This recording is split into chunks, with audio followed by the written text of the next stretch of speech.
우리는 어제 15장 전반부 말씀 포도나무와 가지의 비유를 통해서 주님과 하나됨이 주는 충만한 기쁨에 대해서 묵상을 했습니다.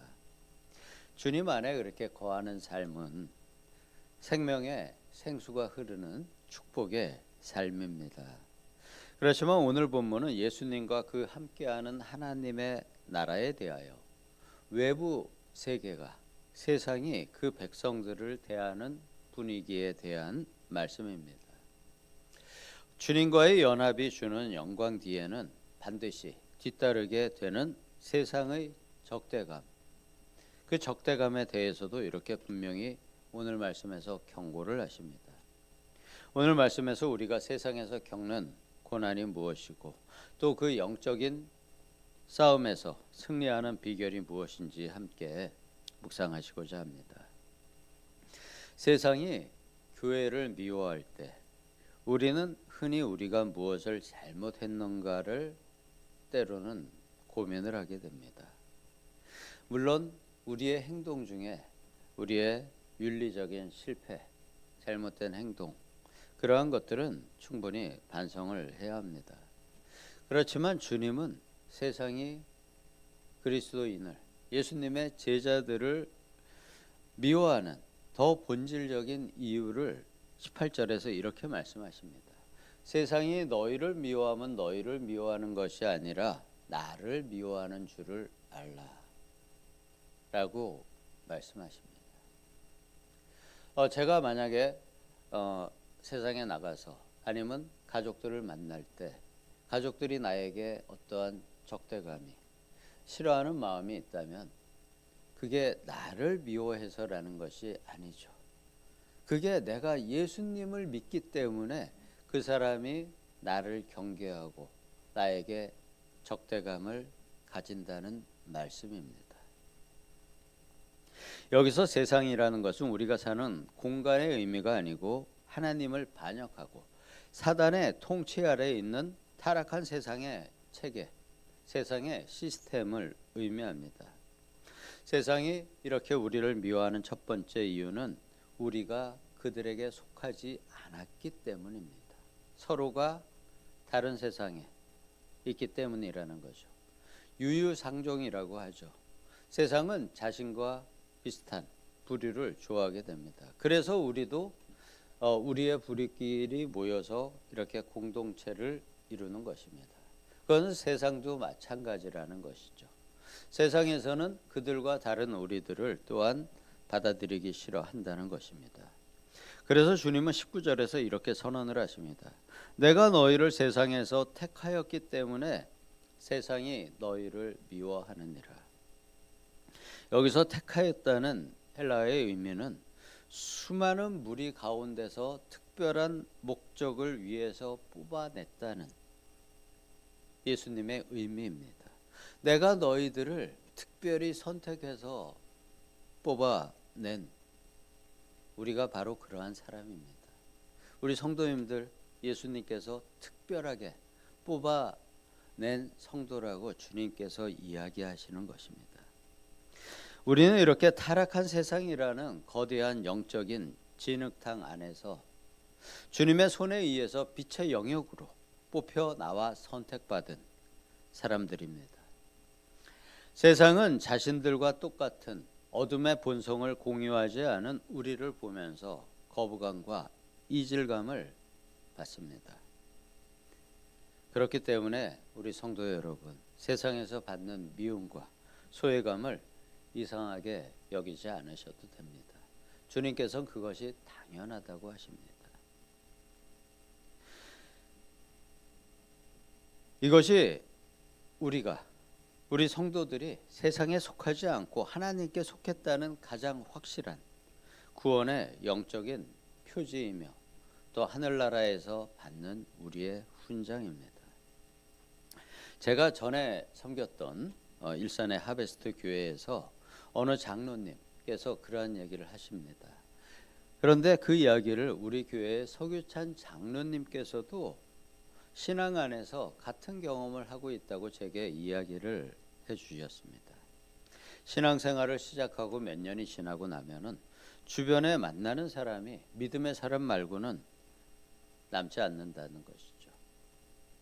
저도 역시 동일한 경험을 했습니다. 영적인 생활이 편해지고 많은 도움이 되죠. 주변에 영적인 사람들만 있으면은. 그런데 또 반대로 단점이 생깁니다. 내가 만나는 주변 사람들 중에 내가 전도할 사람이 없어진다는 것입니다. 내가 믿음의 사람들만 만나고 있기 때문에 그러한 것이죠. 물론 주변에 원래 친하던 가족, 친지 중에 믿지 않는 사람들은 불편함을 가지고 만나면서도 가장 우리가 전도해야지 되는 대상의 사람들이고 많은 기도를 하고 있는 사람들이죠. 이미 일부의 사람들은 믿음 안에 들어온 사람들도 있고 그렇지 않은 남아있는 사람들도 있을 것이고요. 그렇지 않은 사람들은 행복한 신앙생활을 하고 계시는 겁니다. 아마 여기 계시는 대부분의 성도님들은 같은 입장이시라고 생각합니다. 그리고 또 예수님께서 말씀하시기를 세상이 예수님과 제자들을 미워하는 두 번째 이유는 주님의 임재가 그들의 어둠을 폭로했기 때문이라 하십니다. 여기서 사용한 단어 주님은 당시에 사용하던 법정 용어를 그대로 사용해서 그들의 상태를 진단하십니다. 지금은 그 죄를 핑계할 수 없느니라 할 때 여기서 이 핑계라는 말이 법정에서 피고가 내세우는 변명 또는 구실, 변론이라고 이야기하죠. 법정 용어로 우리말로 변론을 뜻하는 말입니다. 로고스, 말씀 그 자체이신 예수님께서 오셔서 진리를 선포하시고 누구도 부인할 수 없는 표적을 행하여 보여주셨기 때문에 위선 가운데 숨어있던 그들의 어둠을, 악을 완전히 드러내십니다. 주님은 그들의 악을 드러내시는 말과 행동을 서슴지 않으시죠. 심지어 독사의 자식들아라고까지 이야기를 하십니다. 그렇기 때문에 그들은 이제 하나님의 법정 앞에서 내가 몰라서 못 믿었다라는 변명은 할 수 없게 되었다는 것을 정식으로 선포하시는 것입니다. 그들, 즉 예수님 당시의 이스라엘 백성들이죠. 그들은 하나님을 사랑한다고 말하지만 실제로는 성부 하나님과 또 영적으로 본질상 하나이신 성자 예수님을 증오함으로써 그들이 하나님을 대적하는 자들임을 스스로 증명한 것입니다. 한국에서 기독교를 믿지 않는 사람들, 그들은 예수님을 몰라서 안 믿는 것이지 또 싫어서 안 믿는 사람들이지 예수님을 몰라서 믿지 않는 사람들은 대한민국에 손꼽을 정도로 적을 것입니다. 주님은 주님을 향한 이 미움, 이것이 시편의 예언대로 이유 없이 나를 미워하였다라는 말씀의 성취라고 25절에서 말씀하십니다. 빛이 비치면은 어둠이 물러가야지 되듯이 어둠의 세력은 그 빛의 존재 자체를 견딜 수 없어서 증오를 쏟아내는 것입니다. 그 증오에 대해서 그들은 책임져야지 될 것이라는 주님의 말씀입니다. 제가 조금만 덧붙여서 이야기 한 가지를 드리면은 요즘 전쟁을 하고 있는 이스라엘, 그들을 하나님의 백성이라고 볼 수가 있을까요? 주변에 자기보다 약한 나라들을 위해서 그 폭격과 미사일을 쏘아대고 그 다른 나라에 물론 이슬람을 믿는 사람들이지만 우상을 믿는 사람들이지만 그들에 대해서 공격하는 그들을 유대인들조차도 그들을 유대인이라고 이야기하지 않습니다. 그들을 시온주의자라고 부릅니다. 1948년에 현재의 이스라엘을 건국한 사람들을 세상에서는 유대인이라고 부르지 않고 시온주의자들이라고 특히 유대인들이 그들을 그렇게 부른다고 합니다. 뒤에 보면 그들은 유대인 사회에서도 좀 외면당하는 일부의 사람들이 지금 아마 정치인들은 더 그렇겠죠. 유대 시온주의자들이 세운 나라 그렇게 표현을 하더라고요. 그러면은 이 거대한 미움의 파도 앞에서 세상적으로는 연약한 하나님 나라의 백성들이 세상에서도 강건한 사람들이 있지만 또 많은 하나님 나라의 백성들이 세상에서는 연약하게 살아가는 경우들이 많습니다. 왜냐하면 다른 세계에 발을 디디며 살아가야 하기 때문입니다. 거기에서 우리 예수님의 제자들은 어떻게 살아남을 수 있을까요? 이에 대한 주님의 말씀이 오늘 말씀의 주제입니다. 주님은 우리를 홀로 두지 않으시고 보혜사 성령을 약속하십니다. 성령은 성부 아버지에게서 나온 진리의 성령이라고 26절에서 말씀하죠. 성령의 그 사역은 명확합니다. 그가 나를 증언하실 것이요.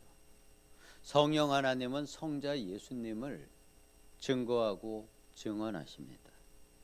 세상이 예수님을 사기꾼이나 실패자로 정죄할 때 성령님은 우리 내면에서 예수님이 참된 하나님의 아들이시며 그리스도이시다라고 강력하게 확증해 주십니다.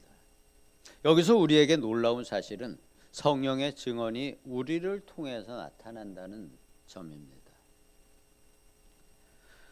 27절에서 이렇게 말씀하시죠. 너희도 처음부터 나와 함께 있었으므로 증언하느니라. 세상의 핍박 속에서도 초대교회 성도들이 끝까지 복음을 선포할 수 있었던 것은 그들에게 용기가 있고 그들의 담력이 좋아서만은 아닙니다. 물론 그들은 그러한 믿음의 용기를 가진 믿음의 용사들이었지만 그들이 그렇게 할 수 있었던 것은 그들 안에서 말씀하시는 역사하시는 성령 하나님의 증언 사역이 있었기 때문이라고 말씀하시는 거죠. 이렇게 성령의 증언과 또 교회 공동체, 교회의 증언이 합쳐지게 되면은 이것을 신학에서는 이중 증언이라고 표현을 합니다. 이 이중 증언이 선포되고 교제되는 현장, 그것이 바로 우리의 교회입니다. 우리의 교회가 바로 이렇게 영적인 승리와 증거의 장소가 되는 것입니다. 삶의 연장에서 믿음을 지키기 위해서 고군분투하시는 우리 성도님들, 또 교역자들, 바로 우리들에게 오늘 본문은 두 가지의 확신을 줍니다. 첫 번째는 우리 성도님들이 겪는 고난은 우리가 주님의 소유라는 강력한 증거라는 것입니다. 세상이 우리 성도 여러분을, 우리를, 저를 공격하는 이유는 바로 우리 안에 있는 예수님의 생명을, 예수님의 빛을 보았기 때문입니다. 그렇기 때문에 낙심하지 않으셔도 됩니다.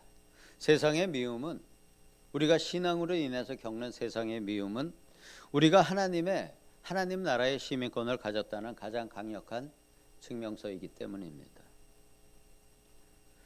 또 두 번째로 우리 성도님들은 혼자가 아니십니다. 우리가 복음을 전하고 믿음을 지키려고 애쓸 때 보혜사 성령 하나님께서 우리 곁에서 그리고 또 우리 안에서 함께 증언하고 계십니다.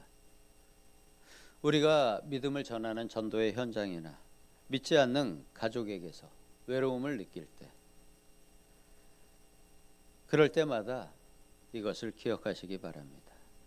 성령 하나님께서 먼저 일하시고 또 성령 하나님께서 우리의 입술을 통해서 세상을 부끄럽게 하실 것입니다.